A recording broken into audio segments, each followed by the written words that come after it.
יש זיכרונות שלא עוזבים. 7 באוקטובר, הבריחה מהדרום, ריצה לממד, זעקות של שכנים, דפיקות בדלת, שעות ארוכות של פחד טהור. ומאז, אף לילה כבר לא חזר להיות שקט. חודשים של נדודים מדירה לדירה.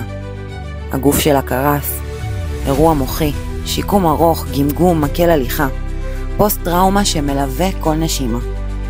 היא קיבלה נכות רפואית מלאה. אבל בישראל אם אתה נכה, המדינה לוקחת לך את המזונות, מקזזת את הקצבאות ומשאירה אותך לבד. ללא עבודה, ללא גב יציר. היא סוף סוף מצאה דירה קטנה. אבל אין בה מיטות, אין שולחן, אין מחשב שדרכו הילדים יכולים לתקשר איתה, אין טלוויזיה בשביל רגע של שקט. אבל זה כל מה שנשאר לה. התקווה שמישהו יראה.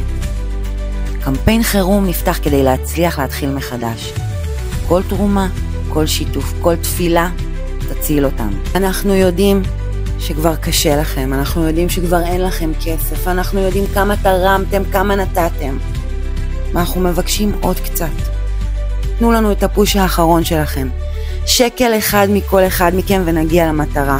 אנחנו רוצים מכאן להודות לכם. תודה על הגיוסים, תודה על השיתופים, תודה על התרומות. שולחים לכם מכאן אהבה גדולה.